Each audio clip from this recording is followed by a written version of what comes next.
Mga kaparokya, nagbabalik tayo sa huling yugto ng ating online viewership ng dalawang noontime show, ang It's Showtime at ang Eat Bulaga. Ngayong araw po ng Miyerkules, July 3. Pero bago natin umpisahan ang huling yugto ay humiling ako na pakisubscribe ang aking YouTube channel. Pakiclick ang bell icon para una kayong manotify sa mga bagong video na ilalabas ko. At pakidami nyo na din na i-follow ang aking Facebook page na Mega TV at ang aking TikTok account na Kaparokya TV. Maraming salamat! So mga kaparokya, kaganina ay napag-usapan natin ang di umano'y bumaba ang ad rate ng Eat Bulaga ayon yan sa isang tape defender na tila may contact sa loob ng TVJ Production at ng TV5 dahil sabi niya, reliable inside source na tila patama ito sa dati nitong sinusuportahan na Tape Incorporated. Ang pagbaba ng ratings ng Eat Bulaga mga kaparokya ay hindi dahil hindi ito tinatangkilik ng masa kundi malaki lang po talaga ang advantage ng It's Showtime sa Eat Bulaga sa maraming kadahilanan. Sa ikalawang yugto naman mga kaparokya, ang TV ratings na lumabas nitong Sabado, July 29, kung saan nabawasan ng 1% ang ratings ng It's Showtime mula noong Biyernes, July 28. Bali, ang link ng unang yugto at ikalawang yugto ay makikita sa description ng video na ito.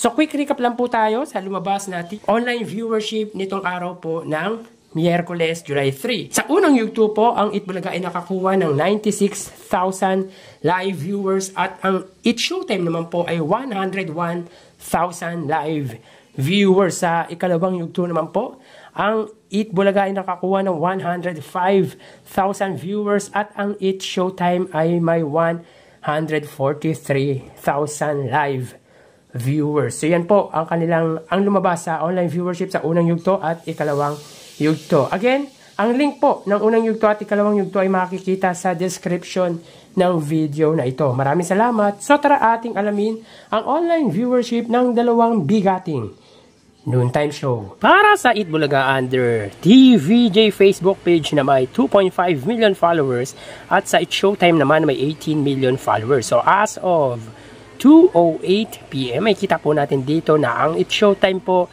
ay may kasalukuyang segment na tawag ng tanghalan. Samantalang ang Eat Bulaga naman po, sila po ay pera fee. So dito may kita po natin ang It's Showtime ay may 5.1 thousand viewers at ang Eat Bulaga naman po ay 2.8 thousand viewers. So again, as of 2:09 PM, ang Eat Bulaga ay may 2.8 thousand viewers at ang It's Showtime naman po ay may 5.1 thousand viewers. So mapunta naman po tayo sa TV Network YouTube channel at unahin po natin ang It's Showtime. Under po yan sa GMA Network YouTube channel na may 35.7 million subscribers.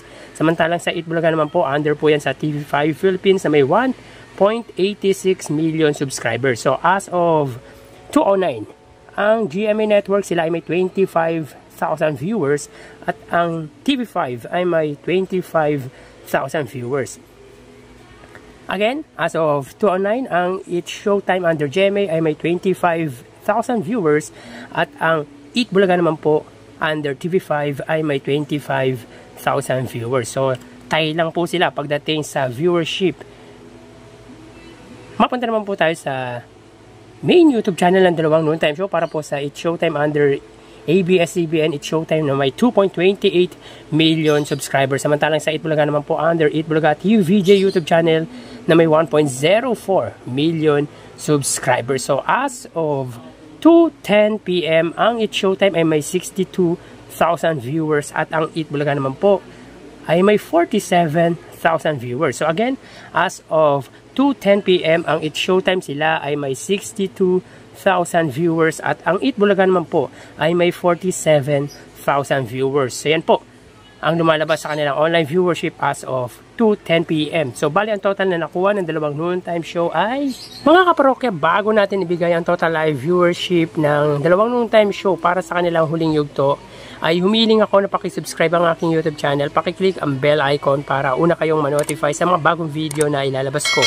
At pakidamay nyo na din na i-follow ang aking Facebook page na Mega TV at ang aking TikTok account na Kaparokya TV. Maraming salamat! So bali, ang total na nakuha ng Eat Bulaga ay 75,000 viewers at ang It's Showtime naman po ay 92,000 viewers. So again, ang Eat Bulaga ay may 75,000 viewers at ang It's Showtime ay may 92,000 live viewers. So yan po ang lumalabas sa kanilang online viewership ngayon pong araw ng Miyerkules, July 3. So bukas po may tutunghayan nyo na naman ang bagong yugto ng ating online views update ng dalawang noontime show dito sa bansa, ang It Showtime at ang It Bulaga. So bago natin tapusin ay sinashoutout ko po lahat ng followers at supporters ng It Showtime, ganun din po ng It Bulaga. At big shoutout po sa mga subscribers ko at lahat ng viewers ko dito sa aking content about It Bulaga at It Showtime. Magpapaalam na po ako. Thank you and God bless.